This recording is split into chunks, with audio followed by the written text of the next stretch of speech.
Welcome to the We Recommend podcast, a movie podcast where every week we recommend a movie for you to watch and then come back here and listen to us discuss. I'm Jesse. I'm Jason.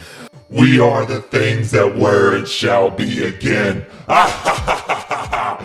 Spirits of the book, we want what is yours. Like Dead by Dawn, Dead by Dawn. Because this week we recommend Evil Dead 2.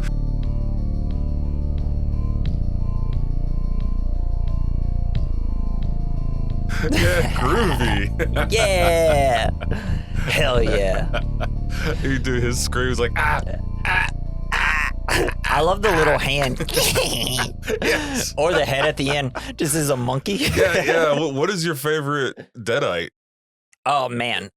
Honestly, it's the dancing girl. The Man, Nightmare Before yes. Christmas Yeah, scene. that was amazing.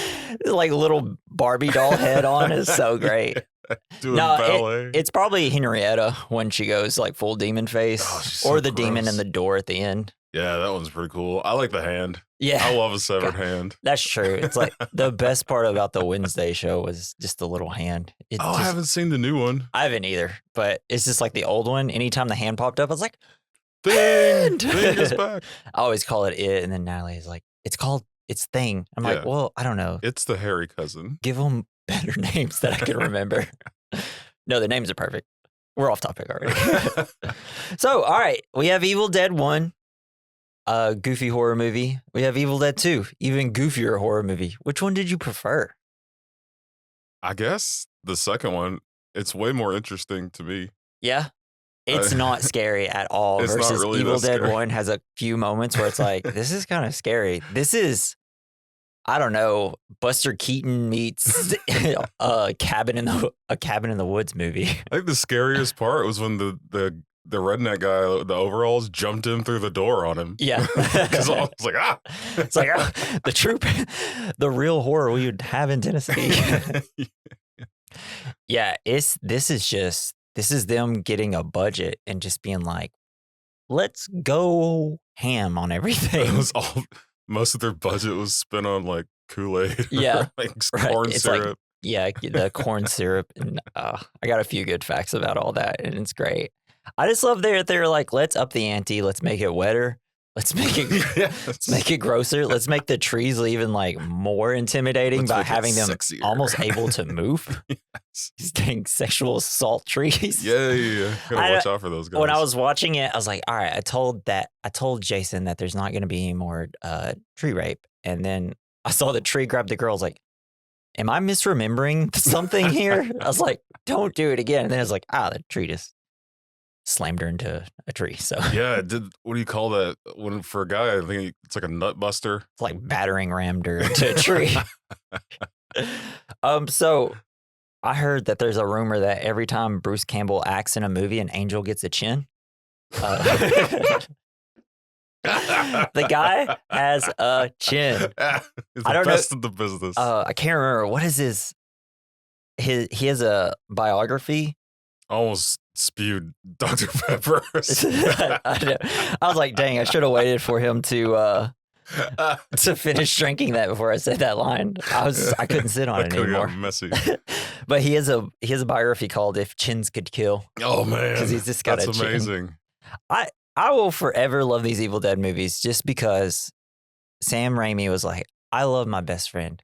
How much can I kick his ass? How much can I make him kick his own ass? That's awesome. Yeah, they came up from the start. Well, Evil Dead, Yeah. Bruce Campbell, like he's in every single one of Sam Raimi's movies, either as a cameo or something. That's incredible. And he loves beating them up so much, even to this day, that in the new Doctor Strange movie, he has him literally just punching himself for the whole movie.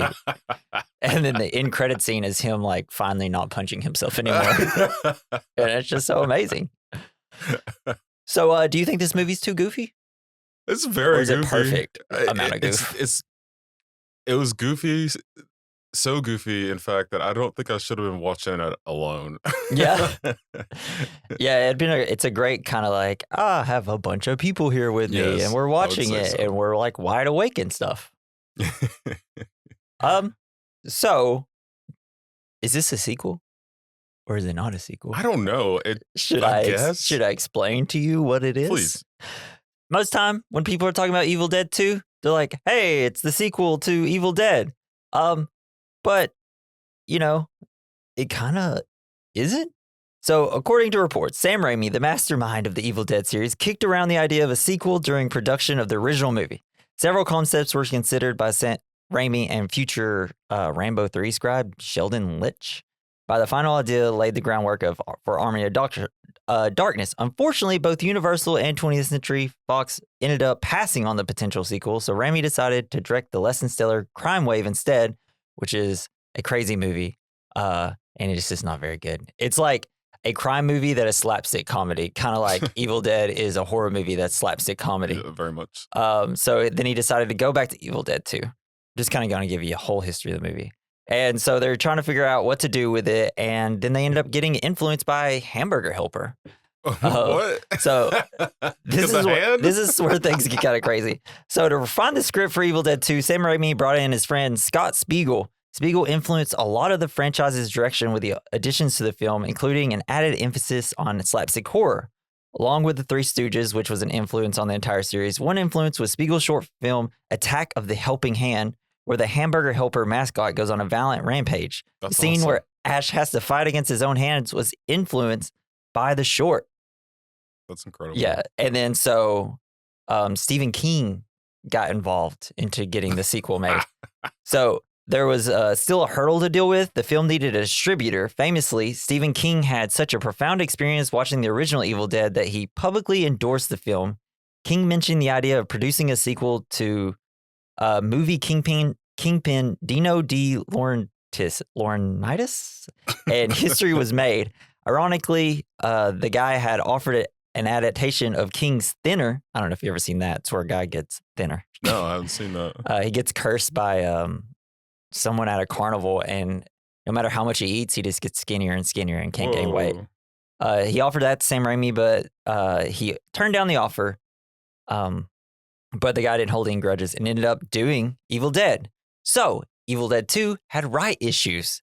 So according to according to Bruce Campbell, rights issue were ended up leading the film to become neither a reboot or a sequel. The original Evil Dead was distributed by New Line Cinema, while Evil Dead 2 was distributed by the Dino guy, which meant that Raimi and his crew couldn't get the rights to their own movie. Damn. This led to the first few minutes of Evil Dead 2 being a scaled-down recap of the first film that boils down the plot of the first film fairly quickly, despite the opening Evil Dead 2 almost making the original film redundant.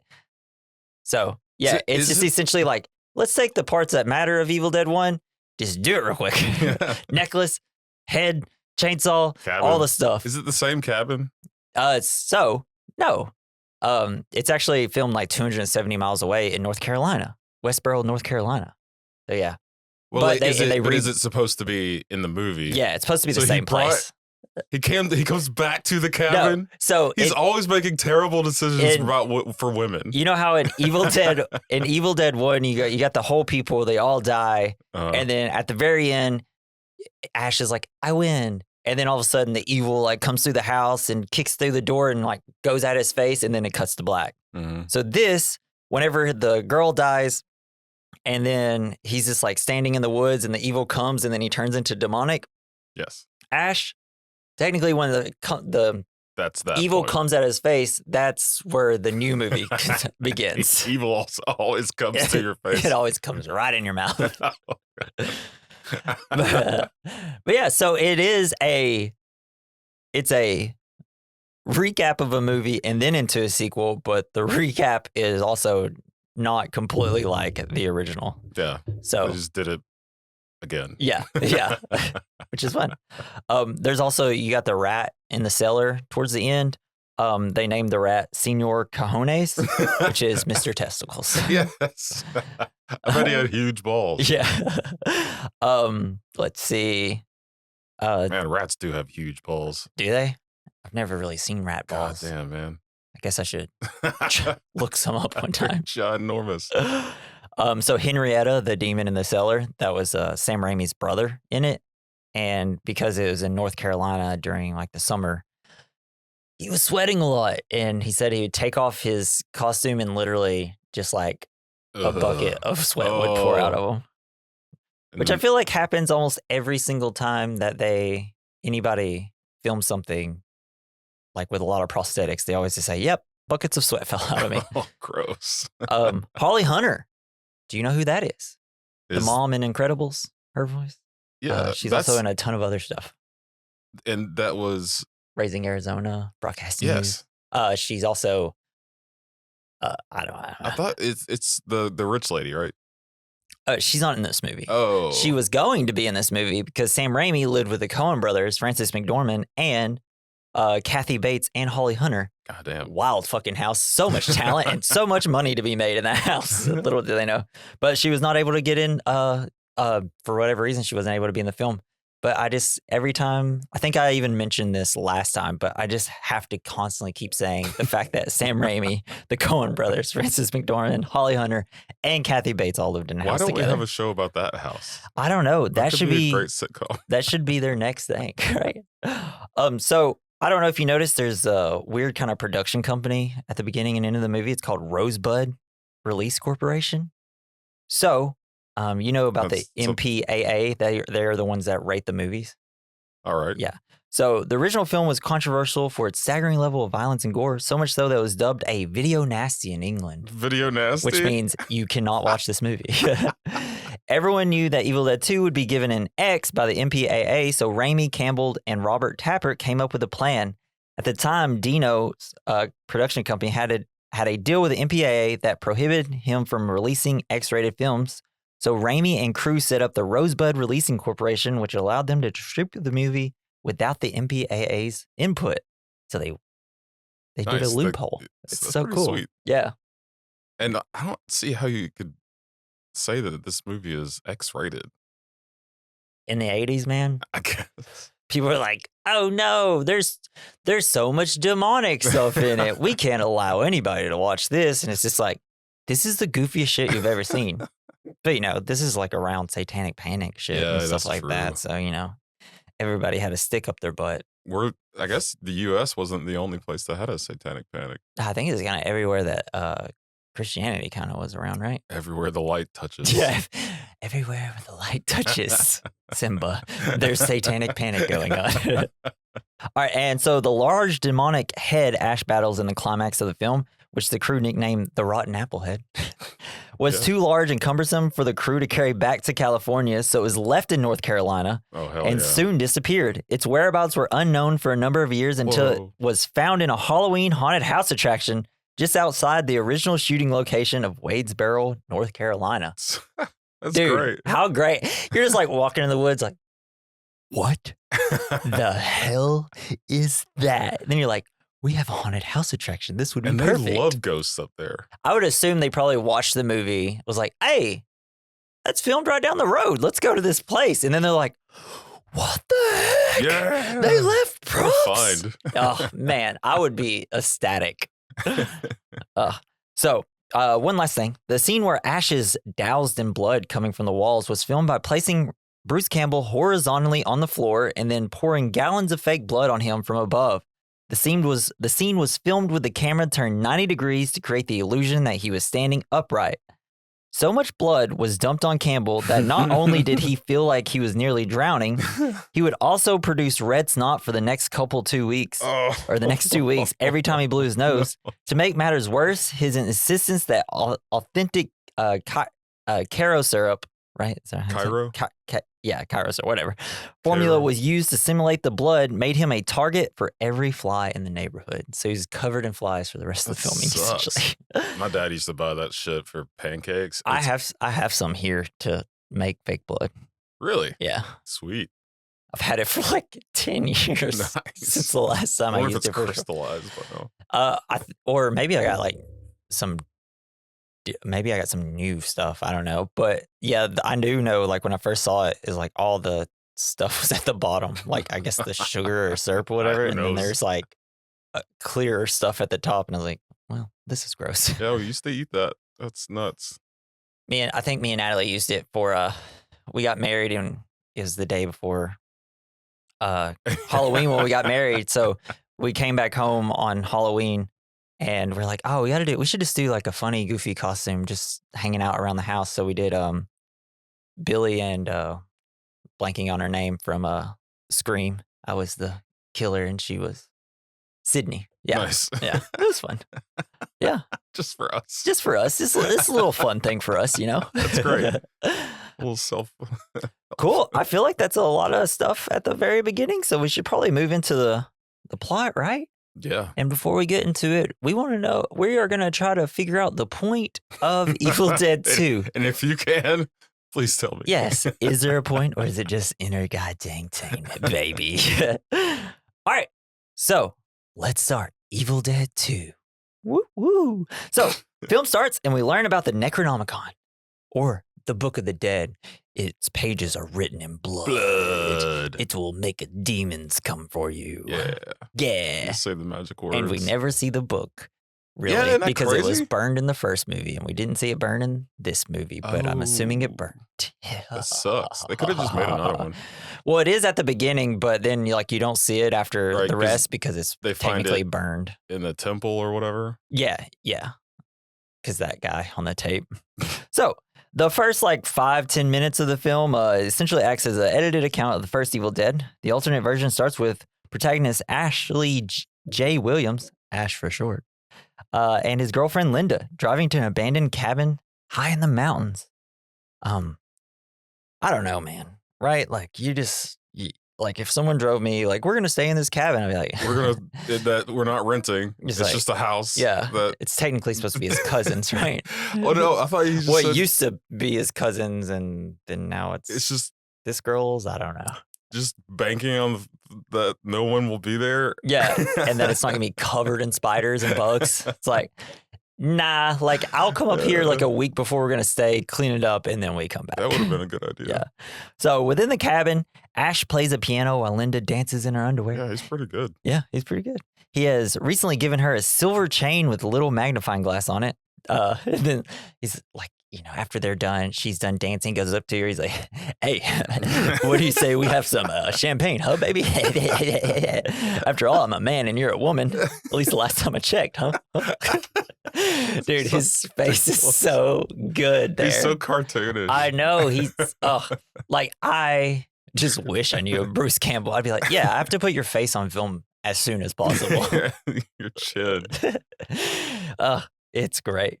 So when Ash goes into another room to get a bottle of champagne and Linda changes out of the rest of her clothes, he finds a reel-to-reel tape player and switches it on. Bum, bum, bum. The recording explains that the cabin belongs to Professor Raymond Noby, who was busy translating pages from the Necronomicon Ex Mortis, called, in the first one, I believe is called Mortem Demento in the recording. It's called The Book of the Dead, which they found in the castle of Kandar, beside a ceremonial knife with a skull on its handle. Love that knife. Yeah, It that's looks pretty cool. I fucking didn't know it was a sick. knife. I just Yeah. thought it was maybe a magic wand. It's like, Or something. of course, how do you kill a demon? Stabbing it with a Like a wooden stake. person's almost. spinal cord that Oh, went to a yeah. point with a face that goes, hey, hey, make sure you stab me and somebody. All right, so the tape says that it is through the recitation on the book's passages that this dark spirit is given license to possess the living. Hell yeah. And then proceeds to recite one of the passages, which isn't smart, which awakens an evil force that possesses Linda, breaks through the window. She's screaming, and then Ash is like, what? Come Yeah. on, baby. Hey, what are you possessed? So discovering Linda's disappearance in a shattered window, Ash ventures outside and is attacked by a now demonified Linda. Yeah, when he chops her head off Yeah. with a shovel. I just Oh, love when man. she pops up, it's like, eh, and then she's walking and they're wearing those stuff that, what are they, clouds your eyes Yeah. type of contacts. Thing is, when they used them, even in the first movie and this one, they still couldn't see in this one. So when you see her walking, she's she's kind of struggling a little bit, and it's great.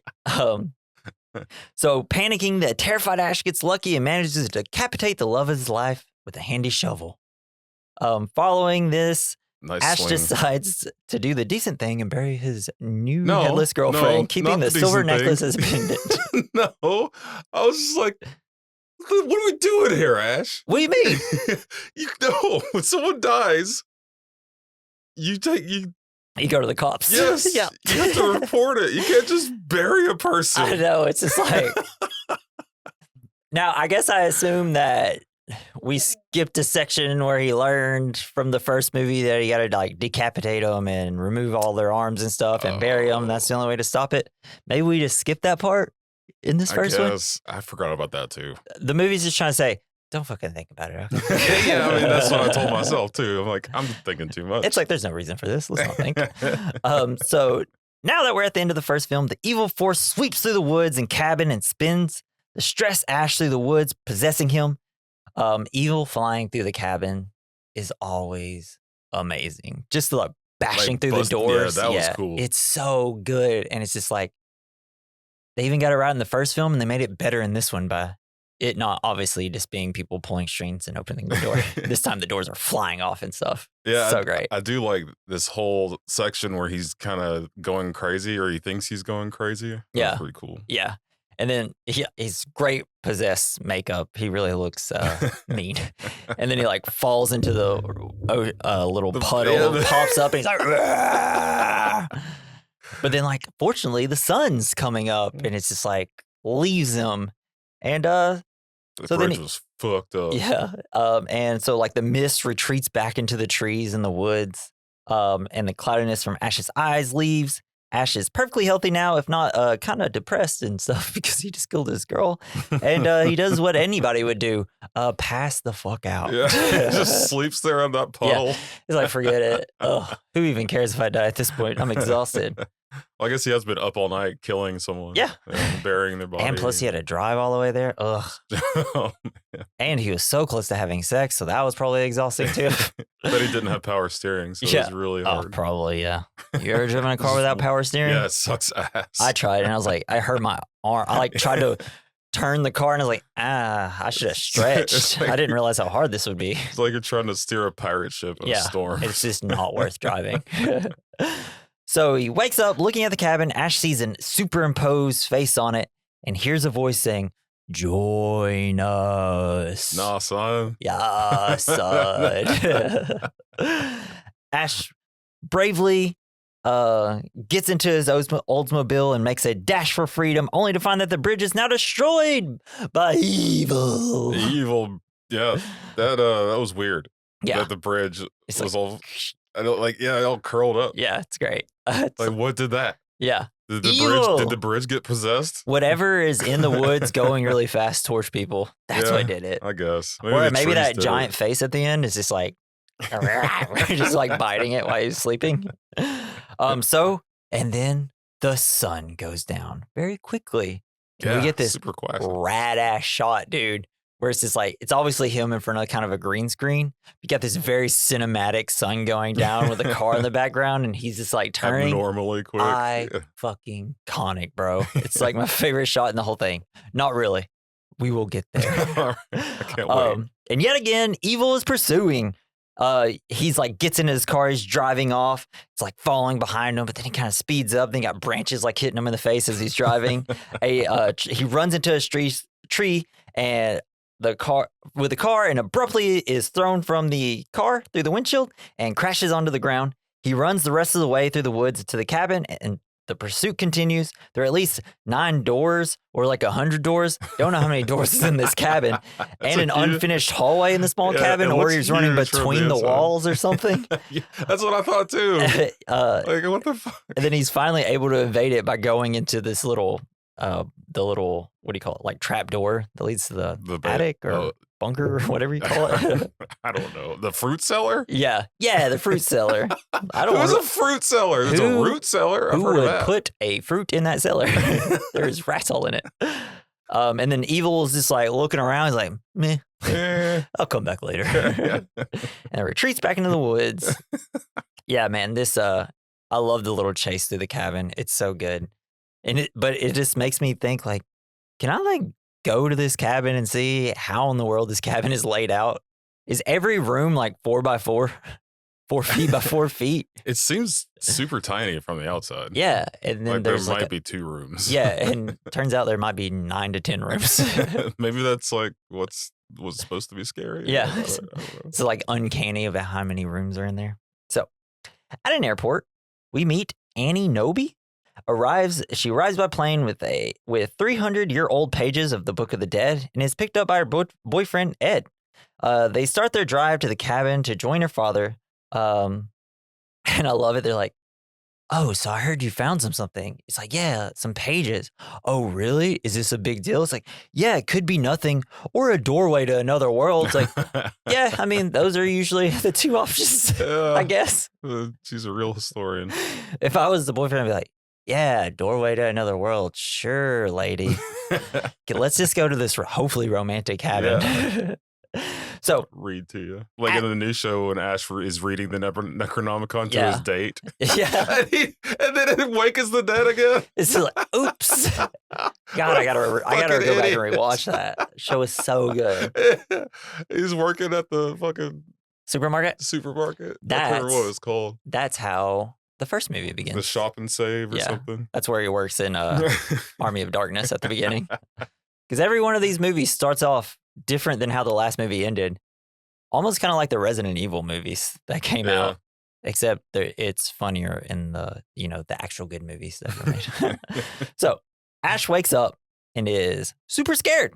He walks through the house because he's trying to find what's in there and finds a piano playing itself. Is it playing the song that he was playing? Yeah, I think so, right? Yeah. And then the music, even though it is reminding him of Linda, makes him completely not think, hey, ghost. What's playing? This piano. There it is. And so he takes the silver necklace from his pocket. Then suddenly some boards barricading a window fall. And looking outside, he sees Linda's grave marker fall over and her headless and already badly decomposed corpse. Yeah, he just buried her like yesterday. Yeah. And it reanimates and dances like she's in Nightmare Before Christmas. That was amazing. It's great. She's like, no, so spitting, pops off her head. It's just like what Jack Skellington does. Deb Burton, you stole it from Evil Dead. And she leaps into the woods. Yeah, I love that it gets a head, and it's obviously a Barbie doll, but it's like super fresh compared to a composed body. And so her moves include seductively straddling a tree limb. She then vanishes into the dark, like she just jumps off like, then reappears just outside the windows and grabs Ash, telling him to dance with her. After being slammed into the window barricade several times, he breaks free and Linda heads falls off again. And then Ash all of a sudden is back in his chair screaming, thinking, was it all a dream? Who knows? Oh, yeah. Was the dancing corpse a dream? I don't know. Yeah. The window barricade seems intact, but then suddenly Linda's smiling head drops into Ash's lap, says, hello, lover, and bites his hand hard. And between the thumb and forefinger, like, it can't slam her hand into everything, trying to get it off. Trying to move it, just like keep slamming it. It's just like, But then he's like, ooh, work shed. Hell yeah. Oh, man, the work shed. And goes to the work shed, clamps her head in a vise, causing it to release its grip, and it starts to mock Ash. He reaches from the spot of the tool shelf marked for the chainsaw, but it's not there for like the first outlined movie. In chalk. It's so good. But Jason, where could the chainsaw be?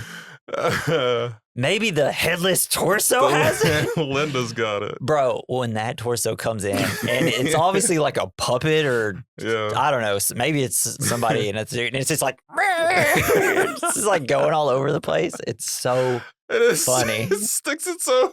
Yeah, yeah, because he like ricochets the chainsaw with a crowbar or something, and it goes in her, and it's like a hacksaw or something. Yeah, that was good thinking. Oh, so good. And I don't know. It's just cinema, man. Just cinema. The wildest shit. It's just like, was he the first person to think of this? Is he the only person to ever think, what if a headless person was running in with a chainsaw and somehow it got the chainsaw stuck on itself and started cutting itself in half? Am I the first person to think of notes. that? Let's just put it on screen, see what happens. Yeah. So he pries the chainsaw from the body and the detached arm still holding it and yanks on the pull start cord.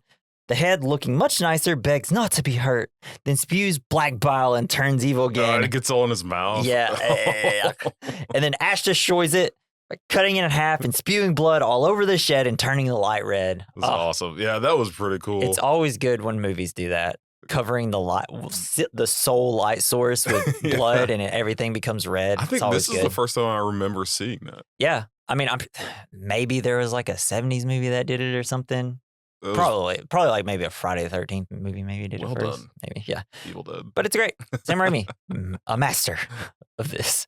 So upon returning to the cabin and trading the chainsaw for a double-barrel shotgun or a boomstick. He doesn't call it that, though. No, Not until Army. That's Army of Darkness, yeah. A handful of extra shells. Ash is further frightened by an unseen entity moving the rocking chair and moaning. You know, it stops whenever he like walks up to and is going to put his hand in it. It's like, just don't do it. Shoot it with your shotgun and hope something happens. I know he pulled the shotgun back like, hey, you're not going to do it. Yeah. I'm not going to shoot you. You just try to touch you. Yeah. So thinking he's going crazy, he just drops his shotgun and he tries to console himself by telling his reflection in the mirror that everything is fine. However, his reflection suddenly comes to life, leans out of the mirror, and it's all like demonic looking, and contradicts him, laughing at Ash's situation and then choking Ash before vanishing, leaving Ash holding himself by the throat. And then he taps the mirror with his right hand. Just an ordinary mirror again. Yeah, he's losing it. But anyway, so after he like pulls back, all of a sudden, some best stuff happens. His hand gets dark veins like on the it. Thing. Yeah, like all spewing from the bite wound on the edge of Ash's right hand as it mutates and grows longer fingernails, and it begins to move around under its own control and makes strange laughing noises that then starts attacking Ash by grabbing his face. Growling at him and shit. This shit is the funniest like stuff. the little mouth you can do with your thumb. Hey, Ash, I'm your hand, okay? Little googly eyes on it. I'm going to kill you here. It's like, why is my hand all of a sudden a gangster from the 1930s? Is it because Jesse can only do that type of impersonation? Okay. Yeah. So he holds it down and screams to be giving back his hand. You bastards, give me back my hand. And then does he try to drown it? Yeah. Is that what he's essentially doing?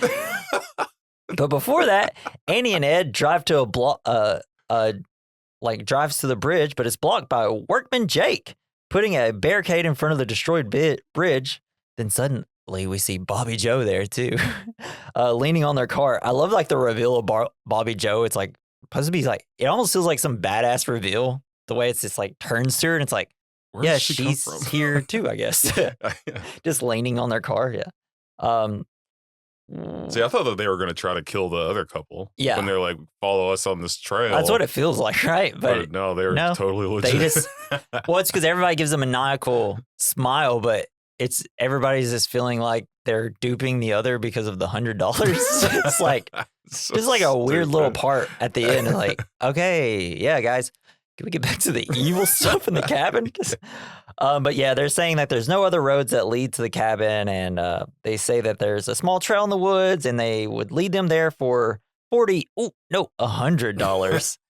And he says, sure, if they carry the luggage. And the redneck people are like, yeah, we got them $100 to walk down a trail. Yeah. And then Annie's just like, by the way, I have a trunk that somehow fit in my car. I don't know. Is that another Oldsmobile they were driving? Yeah, it looked like they it. have giant trunks. It almost looked like the same car, essentially. It does, yeah. I think it probably is. Yeah. So then we cut to Ash trying to drown a hand. And the hand's getting the upper hand. And starts smashing dishes all over him. It's so good. It's so goofy. It starts banging his head in the sink, starts hitting him, and even is able to flip him over. And after a few more plates, it spots a cleaver and starts dragging Ash's unconscious body towards it. Hilarious. But the funniest thing is just like when he's laying on the ground, he just gives like one more little bowl, like, dink. It's just like, dude, it's so fucking good. It's so ridiculous and funny. I know. But as the hand is getting to the cleaver, Ash wakes up and stabs his own hand, pinning it to the floor. That's right. Who's laughing now? It's like, he's going completely crazy. It's just Bruce Campbell has just an amazing face. Snake, can you stop, please? Are you possessed by a Candor demon? No. He seems like he is. So, and he hacks it off with the very chainsaw used moments ago to carve his lover to pieces. I hope I never have to cut my own hand off. I love how he's laughing maniacally while he's sawing his own hand off. Puts a trash can on top Yeah, of it. because doesn't like, and then like while he's down, he's like, "Who's laughing now?" And then like blood spewing in the face, and it's just like, yes, man, yes. And that's something that the remake in like 2013 gets so right, but like in not a goofy way. Just gets like the whole something fucking metal as shit is happening, and then just like blood spewing all over you, and it's just like. Ladies and gentlemen, filmmaking. Oh, that's amazing. So then we see Annie, Ed, and Bobby Joe are proceeding through the dark woods, trailed by Jake struggling along under a huge trunk. Giant trunk. Yeah. That's awesome. So Ash traps his amputated hand under a tin and a few books, including a farewell to arms. Yeah. So good. And he binds the stump of his arm with cloth and duct tape, but his rough hand escapes and hides inside the walls. Ash fires several shells into the wall, and the hand taunts him. Gives him the finger. Yeah, and then he gets stuck in a rat trap. He's laughing at it. Yeah. After several more shots, the walls begin to bleed, then spew essentially like fire hoses throughout the That holes, was awesome. spraying ash and cover the entire room in blood. Then it sucks it all back in. Yeah. So good. What the hell's happening? It's just, spewing blood from walls. It just never will get old. Right? It's all good. I Always had good. no idea because I've never seen this one. Yeah. I had no idea the amount of like the volume of blood that was going to get coming out of places. Well, it's like when you watch the first one, there's so much like claymation type stuff and yeah. more like ooze and then blood. And it really goes like insane with all the puppetry and stuff in the first one. And in this one, they're like, well, we can't just redo that. What if everything spews blood all over Bruce Campbell's face? What if we just did that 24/7 in this movie? Oh, yeah. And it turns out it works. So suddenly the blood turns black and vanishes back into the walls. Ash sits on a chair and it breaks under his weight. That's awesome. It's like just constantly something. Just nothing can go right. It's for as Ash. evil as like, if we can't get you, we will make sure we are constantly pranking you. Yeah, that might be the most evil thing that happens. It's just like, in New Girl, you have Winston who either pranks too hard or too little. Yeah. It's like, what if we just like burn his shoe and then spread some ashes right outside of his car? It's like, that's not a prank. Or it's just like, what if we cut off his head? And it's like, this is like demonic Winston essentially from New Girl. It's like, no, bro, this is just a prank. Don't worry. So, in one of my, honestly, I think this is my favorite part of the entire movie. So, Ash, now laying on the ground because of the chair breaking under it, goes and looks at this deer head, and it is laughing maniacally. It's just a mounted deer head. It's laughing like crazy. Everything's laughing at him. And suddenly everything, all the items in the like house starts Pee-wee's laughing. Playhouse. It's like lamps, cabinets, books join in. It's a Beauty and the Beast demonic way. And Ash, who appears to be losing his sanity, laughs along with him. Yes. And then he's like bouncing, like Yeah. oompa loomping with him. And it's just, it gives me, I get the biggest laugh out of that scene. I know, I was And too. I was it's just cracking up. great. Yeah. Because like all the laugh. stuff is kind of going with him. It's like, yeah, we're all having fun here. Then he stops for a second and everything kind of stops. And he's like, and he starts doing it again. Oh, man, it's just like, who thinks of that? Who thinks of it? Was this all Bruce's idea? No, I think it's Raimi and whoever the other writer was. Oh, it's so good. So good. But then all of a sudden the laughter ends abruptly when Ash hears movement outside the door and unloads a shotgun into it. So the people at the door are Annie and the gang, who has pages of the Necronomicon with her. Ash shoots through the door, clearly on his last nerve. The results in grazing Bobby Joe. Ed and Jake beat Ash as Annie notices the absence of her parents in the cabin. After seeing the blood on the chainsaw and on Ash and pretty much every square foot of the house, everywhere, right. They come to the conclusion that he killed Annie's parents. The four newcomers throw Ash into the fruit cellar. Classic. Why call it a fruit cellar? I don't know, but that's what they call fruit it. in North Carolina? Maybe that's what demons are like. This has to be a fruit cellar, right?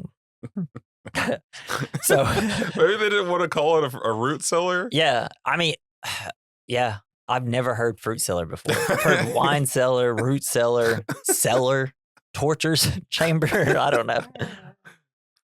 So Annie, Ed, Jake, and Bobby Joe. I mean, here's the thing. Here's how you know a movie's good. When they see a character and they're like, what should we name her? What about Bobby Joe? That's how you know it's going to be a good movie. So they listen to recordings of professors, Nobies, Noabies? I don't know how to say it. Where they learn that Nobi killed Henrietta, Annie's mother, after she became possessed and buried her body in the fruit cellar. Probably after he made that recording of him reading from the book. Yeah, and I love it because this is where you have Ash down at the bottom of the steps with senior cojones, just listening to the thing. You know, he's listening to it, and I was like, I bet nothing will pop out of the ground anytime soon. Because suddenly Henrietta then rises from the grave and attacks Ash. Henrietta, someone's in my fruit cellar. Someone with a fresh soul. So the other four hear all this happening. He's like, someone's down there with them. Probably nobody, right? Probably not Henrietta. And they release him from the basement, hauling him out by his head, and force the demon wife into the cellar. Although this procedure results in Jake getting grabbed by the face, Ed similarly grabbed and thrown into the wall, and Bobby Joe getting a mouthful of flying eyeball. Oh, that was great. She swallowed it. Yeah, like, ugh. That's how you get possessed. I know. I was sitting there watching it. I was like, don't go in her mouth. Don't go in her mouth. Don't go in her mouth. Oh. And then like Henrietta's face starts getting like that wonky snake-like looking face or whatever. And they're like crazy slamming the cellar door on her. And luckily they're able to lock her in there. Like an ancient lock. That lock was crazy. Yeah. I guess what happened to the husband? To the dad or? We'll find out in a second. Oh. Yeah. So Ash explains to the group that there is something evil in the woods. As we see evil heading for the cabin. Bum, bum, bum. Henrietta takes human form and tries to persuade Annie to let it out. Ash sees through this trick and grabs Annie and shakes his head. It's like, no, that's not her. Annie says, that thing in the cellar is not my mother.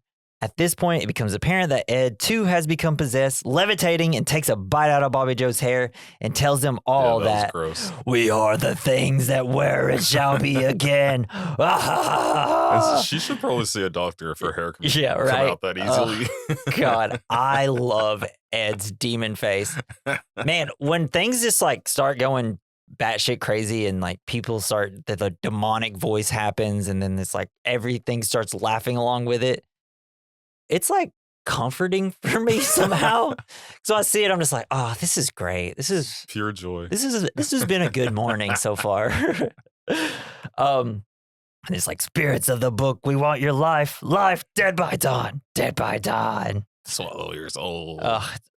Man, demon head, dude. I can't explain to you how horrifying that would be to see, but how, I don't know, man. I see it and I'm just like, I want to hang out. He knows how to party. Yeah. So Jake is thrown up and breaks the light bulb with his head. Ash appears to flee, but as the others have been frozen with fear, Ash returns brandishing an axe. He hacks Ed to pieces, spraying green slime everywhere.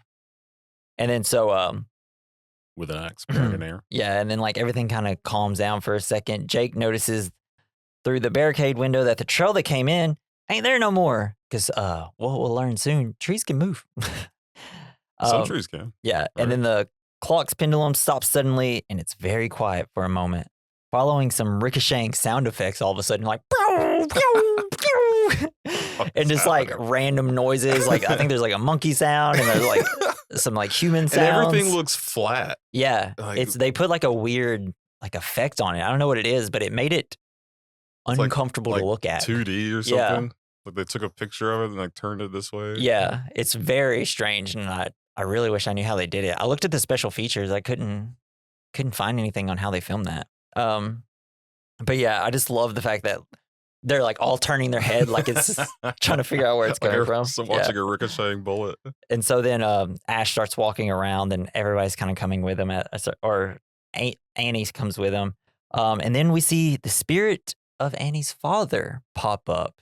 Oh, I must have fallen asleep during that part. Oh, gotcha. Yeah, this is where like it looks like they essentially just projected it on the wall, and it's kind of like. No, I did see that. I just didn't know that was her dad. And it's very like when it cuts to what's the demon's name in Zulu or whatever in The Exorcist. It kind of has that where the whole face is white and the darkness, so it like pops out the eyes a little bit. Yeah.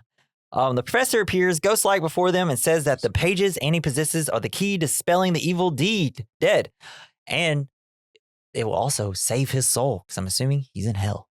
In limbo. Somehow maybe. he got out and was able to go to the cabin, I guess. Yeah, I don't know. He's like, all right, we've been just punching in the balls for about 3 months now, so we'll give you a little break and you can go talk to your daughter. So Bobby Joe. Put that pineapple away. Yeah. That's not for him.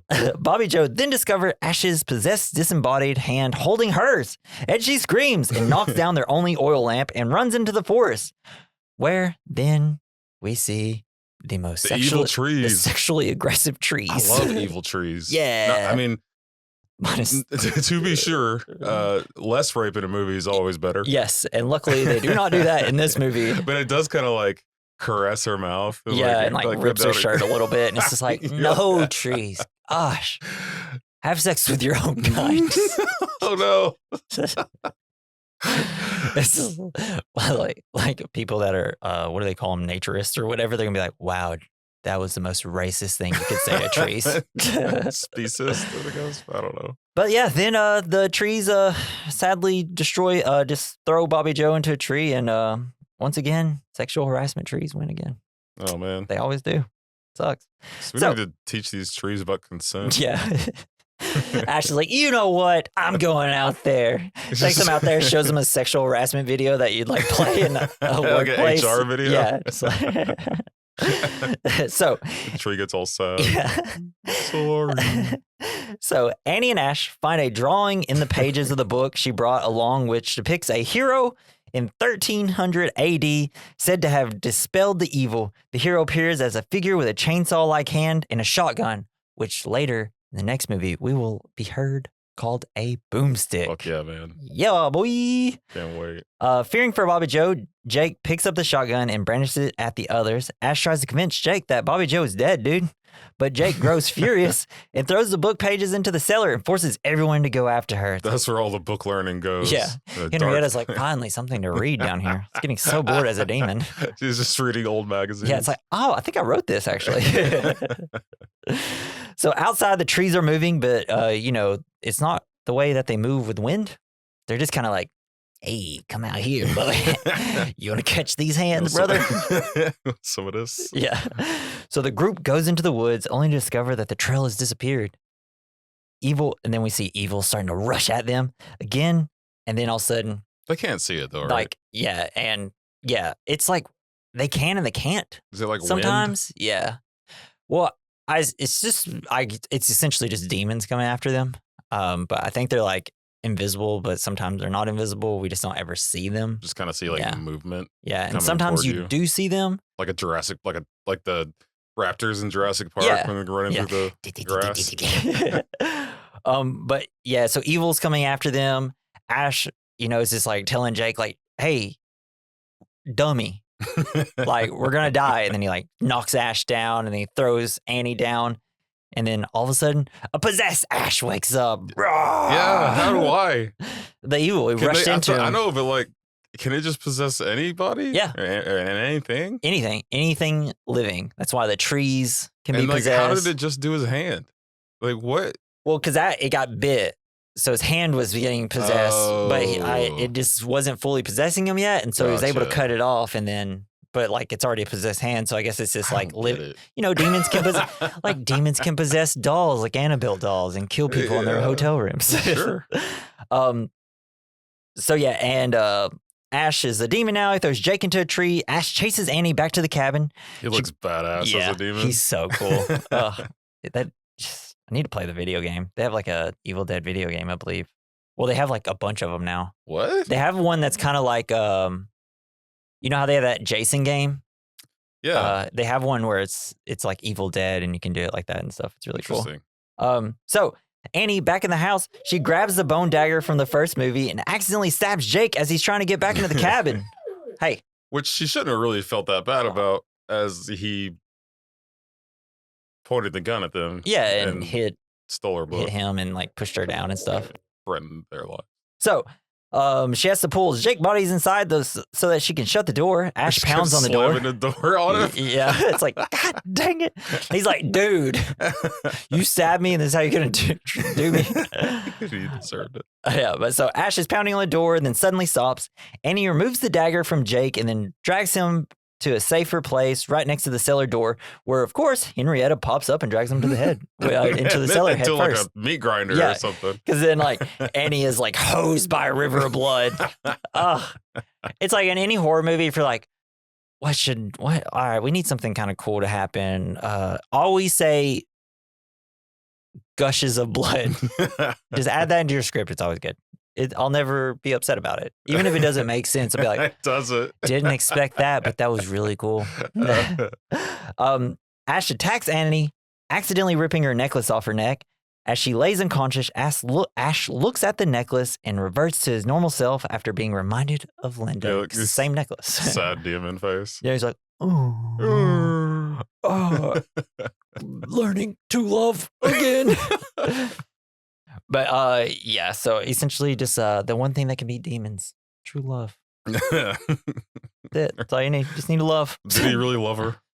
We don't know. Yeah. Well, it seemed like he did.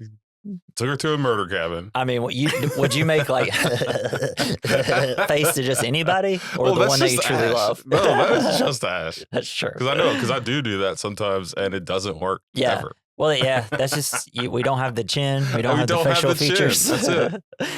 So, then like Annie wakes up and she's trying to like chop him with an axe, and he's trying to convince her that she comes back at him again. He's no longer possessed. He calms her down for a second. Yeah. But then he's finally able to convince her that he's not possessed anymore, and Ash and Annie agree to vanquish the evil together, for which they will need those pages in the basement. God dang it, Jack. Why'd you have to throw them in there? But hey, baby, you know what I love in movies?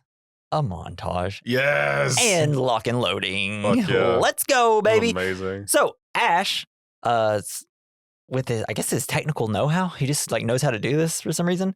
He's able to convert the chainsaw into a chainsaw hand, fitting firmly on his amputated stump and sawing the end of his shotgun off. I wonder, like, when that idea popped in their head. Do you think they knew it from the beginning after he cut his hand off, or like? So they for sure. I assume that because they're kind of trying to figure out a way to like make this. I feel like they wanted it to end up first in medieval time. And then they saw the hamburger helper thing. It was like, cool. And they're like, well, now that he only has one hand and we have a shotgun and a chainsaw, what do we do with a chainsaw? Oh yeah. My God. Let's put it on his arm. So after getting all the best things I've ever seen. I know, it is amazing. And after getting all this set up and putting the chainsaw on his hand, Ash announces groovy. Hell yeah. It's like a classic Evil Dead thing. He says it like Duke Nukem a little bit. He says it in like, Ash versus the Evil Dead. At the end of the Evil Dead remake, if you could stay for the whole thing, you just see Ash pop up like in a dark room just saying groovy, making you think that they're going to set up a sequel where the person in the remake and Ash are going to fight together to fight evil. But that never came to happen. Yeah, sucks. Fucking hate it. So Ash no longer a coward running from evil, but a hero to vanquish it. Ash and Annie return to the cabin, where Ash cuts the cellar doors in half and enters the cellar and finds the pages strewn about the floor, seemingly leading him deeper into the darkness, where he recovers the pages after a skeleton jumps and scares him. Then he tosses the pages perfectly to Annie somehow. Yeah. It's like they just like perfectly go up to. I'm like, maybe they were wet from all the blood. I was like, okay, well they obviously glued those pages together and did it. But I was like, you know what? Out of this whole movie, don't believe that the most. So weird how when like you can watch movies, they can do the most ridiculous thing, and then it just be something that in real life there's no way would be possible. So all this fantastical stuff that is obviously fake and would never happen, and then all of a sudden they just do this one thing with something that should be realistic, and it's so unrealistic the way it is that I'm like, I have problems with this film. Well, I think it's because that throwing a stack of papers is often seen as I'm pissed, and they go everywhere. Yeah, they go everywhere. It's a huge this is thing. just like, that's not how that works. It's just like, it's weird how like, just because, you hear people talk about movies, and sometimes people will just have like the weirdest nitpicks, and it's like, why is that a weird thing that I just have to talk about and say? It's like I can't get past it in my head. Maybe they're just really heavy. Yeah. Some of that medieval paper, Yeah, made out of human skin. Yeah, probably. Yeah. Or at least like it's probably just what hide from like a deer or something. I don't know. Yeah. So Henrietta pops up out from under the stairs and attacks Ash and knocks him out while Annie reads the pages. Henrietta then leaps out of the cellar door and is like flying and attacking Annie. Yeah, she looks so gross. Yeah, it's so great. Ash emerges from the cellar and begins fighting with the flying Henrietta. Anytime he whistles, Yeah. it's like all the demons turn. Yeah, they're like, oh, fuck, shit, dude. that's a whistle. It's like, I know, like, we only known him in this movie for like 10 minutes, but dang, he's cool. It's like, you just got to make sure he doesn't chin us. I've never been able to whistle like that. Yeah, I can't like blow out and whistle. I can only whistle sucking in. Is that how you whistle? No, I whistle blowing out. I can only whistle blowing in. Oh, wait, no, I can whistle blowing out. Wow, this is probably a riveting podcast. On this week's podcast, Jesse figures out he can whistle blowing outwards. I made my mouth raw trying to do it with my fingers. Yeah, I bet you did. Spent the whole day trying to do it. I did it one time, and I've never been able to recreate it. Yeah, sure. That's how he made his mouth Maybe roll. I was losing my mind.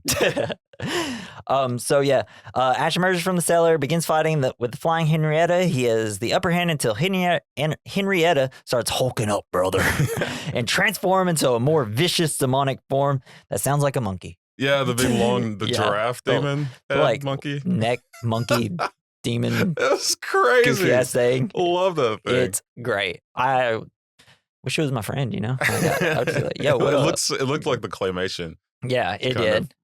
Yeah, because then whenever it like zooms out in the long shot that he's fighting it, it's like very goofy. Yeah, he like punches the air. The lighting's completely different, and like you can tell that the creature is being filmed at that point, and they're like putting the like reverse, like superimposing it on top of Ash. Yeah, it seems like they might be reverse projecting it, rear projecting, and maybe I don't know what that means. It's whatever. Yeah.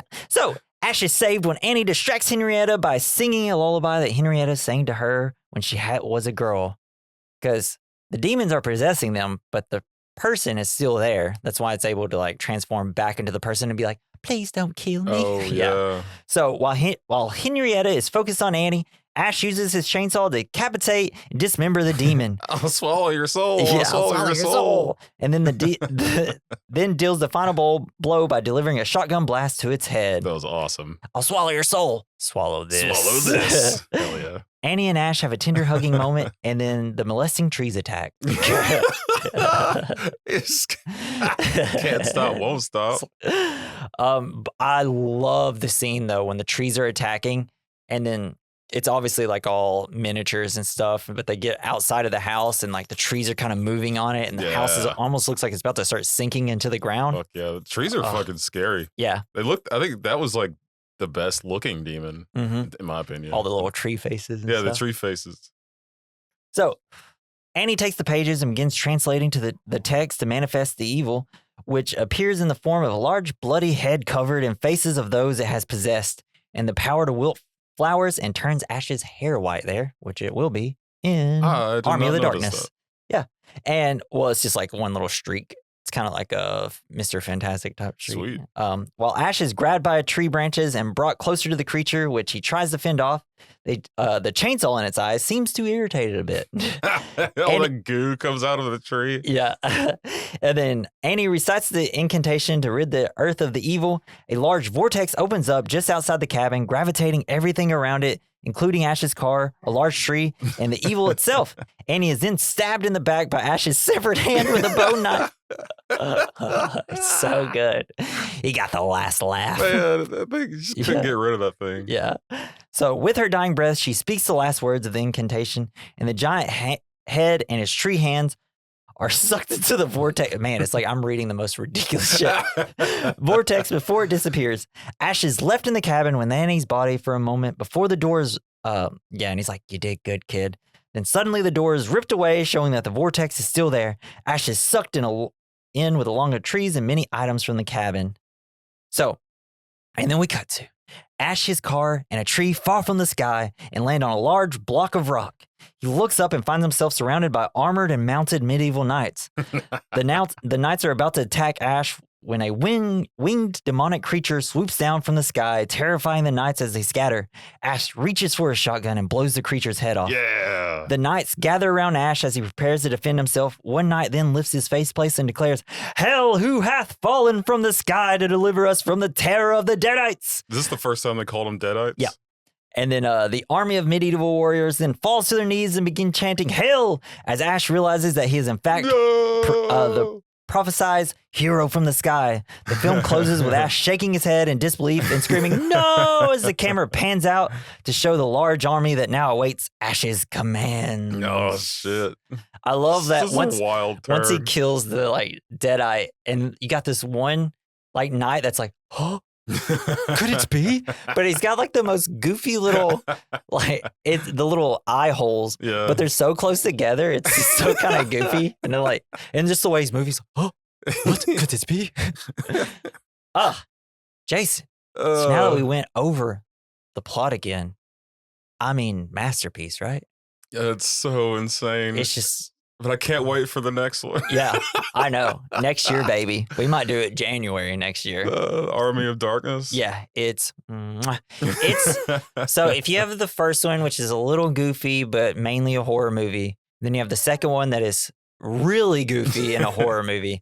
Then the next one is it's just goofy in medieval times. Just him killing a bunch of Yeah, demons. and That's awesome. Like the army of the dead he has to face is great. You got one character and it's essentially just Ash in demon makeup. So he's essentially fighting himself. It's really great and goofy. Some people, I know there's some people that don't like it because it's like, that's not Evil Dead. And it's just like, you can't just keep going back to this cabin. How can you say it's not Evil Dead? He just went back in time. Yeah. It's like, come on, guys. It's just not like, you know, when things change a little too much, people kind of get riled up. It took a left turn. Yeah. So, Jason, What's the point? what's the fucking point of this movie? No. I don't know. The point is that no matter we need what you face, a chainsaw for a hand and a cut-off shotgun can protect you. That's what I've learned. So true. No matter what you face, whether it be paranormal or real, chainsaw hand, sawed-off shotgun solves everything. See, I think I fell asleep. So I tried watching this last night, and I fell asleep pretty early in it. Yeah. And I woke up to the end of, I think it might have been the end of Army of Darkness, where he's like, "Don't think, just shoot." Yeah. Okay. Yeah. So I saw that bit, and then it ended. So I thought that was the end of this movie. Oh, that's crazy. So I was waiting for You're that all to fucked happen. I know. And then today I fell asleep and Nosferatu was on when I woke up. It's the thing. Like, if you're sleepy, you know, just like old kind of campy, goofy horror movies are not something you can really watch. Because me and Natalie did watch this last week or earlier this week while, and you know, like smoking in and drinking. And we just watched Final Destination Bloodlines. And then we just like, oh, let's watch another one. But I was like, man, it started getting a little sleepy. It was still great and funny to me, but then you could definitely feel like, oh, this is a slow part. It's like, I'm kind of getting tired for bed. So I get falling asleep during it, especially if you're really tired. I was really you tired. having to take your kids to school really early and probably going to sleep late anyways. Yeah, no, I don't know. Way humans, the way that adults just seem to have to do for their lives, you know? All right, so that was the point, which is just movie fucking cool, dude. Yeah, so it was fucking awesome. That's the point. Hey, can you know about filmmaking? I was I watched a little bit of the credits, and there's a position on the film crew called best boy. Yes.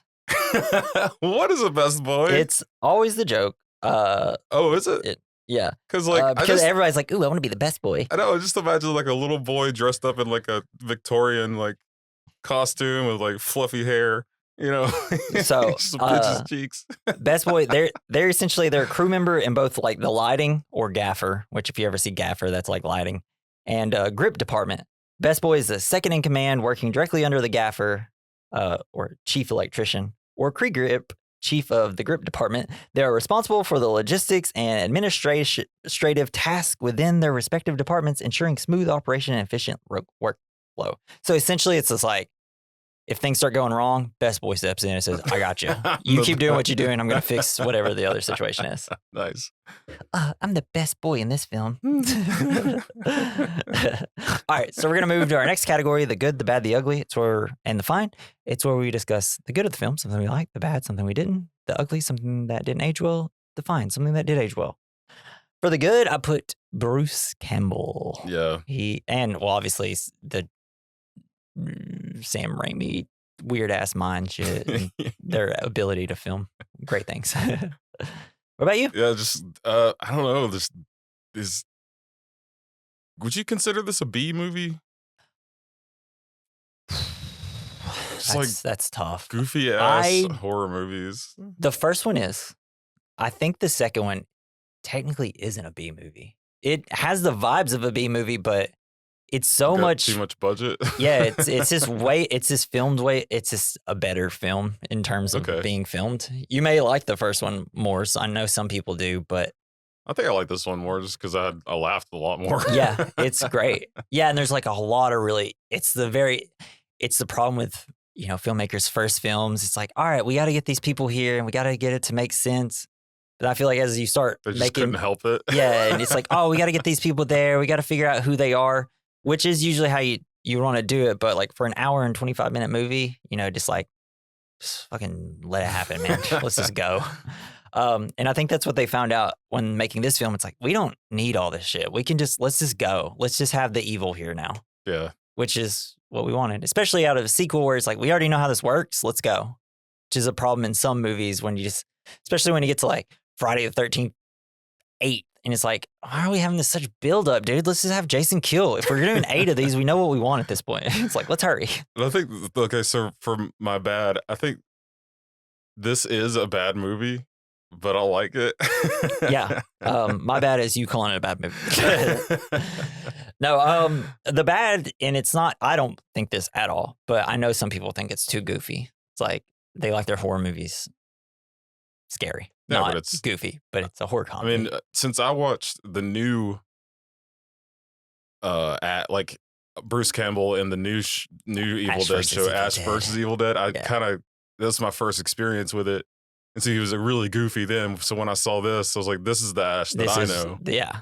Yeah, that's what it is. It's like, this is what Evil Dead is. It's just funny horror stuff with goofy ass characters. Yeah. Yeah. And then for the ugly, I don't really have anything. I think it all ages pretty great. Yeah. Obviously, I guess the special effects and stuff are, but honestly, let's go really? back to this. I enjoy it, because I was saying I was watching Final Destination Bloodlines. Mm-hmm. Bro, the movie looks like garbage in a lot of spots. Yeah. I really enjoyed it, and it was fun, and the deaths were all great, and I got what I wanted from Final Destination from it. But man, it looked bad. It just there's so many CGI parts that I'm just like, this is a cartoon with human people in it sometimes, and it's just like. Then we watch Evil Dead 2. I'm like, give me this. God, it doesn't have to be slick and pristine. Just give me this. Right. I think for me, Bruce Campbell aged pretty well. Like I just really enjoy his humor and his if someone charisma. Told me they don't like Bruce Campbell, I will swing on him. Because he's such a fucking idiot boy, man. Yeah, and he's he's so charismatic. Yeah. He's not the best actor in the movie, but that's what who cares? It's like Bruce Campbell. But there's something about him is like, no, that's how a person would act. That's how your goofy friends act, and that's what really works. And then he's a good guy outside of in life, and it's great. I want to read that biography. Yeah, I should. Chin's could talk. Natalie's telling me next time I get an Audible credit, I should download it. I wonder if I have to. And I think he reads it himself. What? Yeah. Oh man, that's the best biographies is when they do it themselves. So what aged well for me is Sam Raimi. Man, he's a master of horror. When he makes a horror movie, it's great. He should make them every year. Other stuff he's done, like newer stuff? Well, he did Drag Me to Hell. He did the Spider-Man trilogy, the original Dark Man. And then he did, after Drag Me to Hell, he didn't really make a movie for a long time until Doctor Strange. Okay. All right. Sucks that he hasn't really made that much. And he came back just for a Marvel movie. And there was great parts where you're like, that's Sam Raimi, baby. And then there's other parts where it's like, all right, come on, let's get through this Marvel shit. Let's go. Like he just cranked it out for can we some money. Yeah. It's just like, I would love to see his whole fully thought out, only his idea, Doctor Strange, Mouth into Madness or whatever it's called. Put Deadites into Marvel. Yeah. It kind of did with did you watch Doctor Strange, Mouth of Madness or whatever it's called? Oh, you should. Because there's a part where like demons become his cape or whatever at a certain point. His cape? Yeah. So do you care if I tell you things about it? No, I don't care. So it's a multiverse shit, right? Right. And there's at some point where he goes into a multiverse where he's dead, and then at the end he wakes back up as undead Doctor Strange. Nice. And there's all these like deadite kind of like little demons, and he's able to like wrangle them up, and it becomes his cape, and they're all like, and it's like very Sam Raimi. That's great. And it's a wonderful. It's just that there's not enough of it because they have to make it a comic book movie. You know, it's just like, what if we just didn't make it like a, I don't know,